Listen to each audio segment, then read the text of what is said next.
Hello, it's Phil Thatch, and if you're new around here, I have a video series called Bugs from Work, and I'm currently working on episode 6, and I'm probably going to put this bug that I'm going to show you today in episode 6, but I thought I would, seeing as how this is the first time I've ever done macro with my new Canon R7, I thought I would make a quick separate video showing you the experience. And what we do in Bugs from Work is I capture bugs and put them in this pill bottle, and then I bring them home and place them into this box, which is kind of like a product photography studio. It's just a 16 by 16 box lined with white paper, and I use my RF 100mm macro lens and the Meike MK-320 flash and this Crafty Bells Diffuser.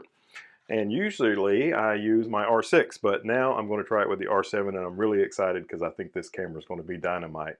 Okay, I found another bug today, and it's a jumping spider, and it's super, super tiny.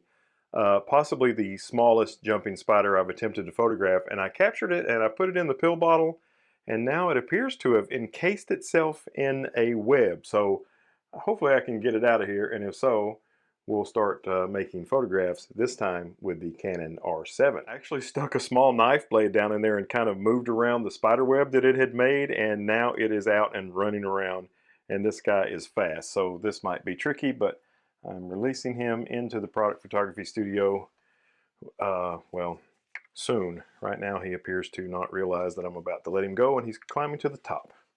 He is out. Look at him jumping. I told you he jumps.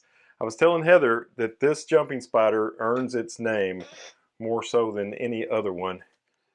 Now my theory is with this camera, I'll be able to make photos of these creatures from further back, and because it's such a high resolution machine, I should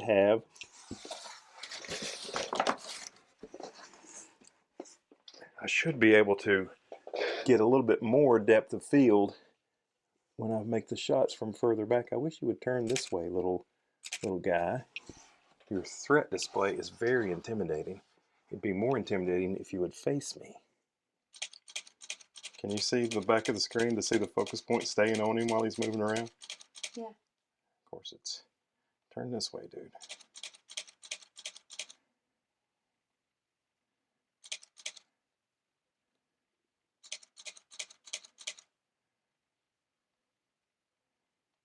Whoa, Oh. what a jump. Let's see if any of those way. There you go. Let's see if any of those where he faced me were sharp. Yep. Whoops.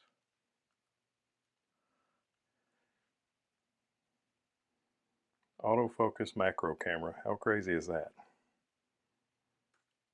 What an awesome looking little jumping spider. And you know, the plan was when I switched to using the R7 was to get back a little bit further from the subject in the product photography studio.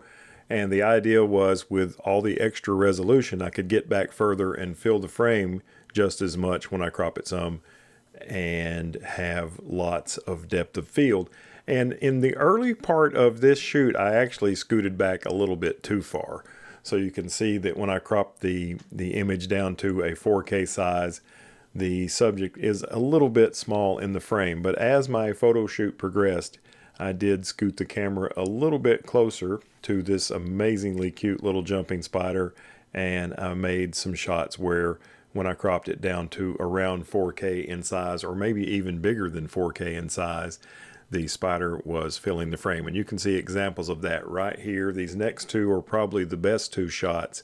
And this is also when I was using the focus tracking on the camera to bag focus on the jumping spider in the product photography studio. Well, I think we had a successful shoot with this jumping spider, and this is the jumpiest jumping spider I believe we've ever photographed.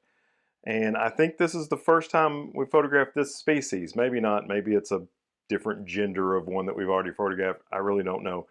But anyway, the next thing we do is release the spider on the back porch. Well, I think the R7 did fantastic in its first macro shoot. really autofocus and macro photography don't go together, but I was able to actually even use subject tracking. I didn't get every single shot sharp using it, but subject tracking did work and followed the little spider around the frame. And anyway, I think I'm going to be really happy with this camera for macro photography.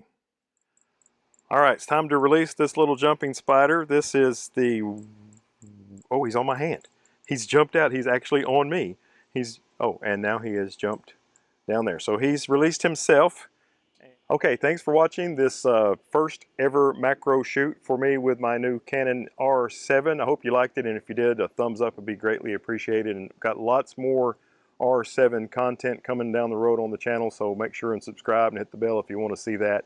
And as always, I look forward to seeing you in the next one. Bye-bye.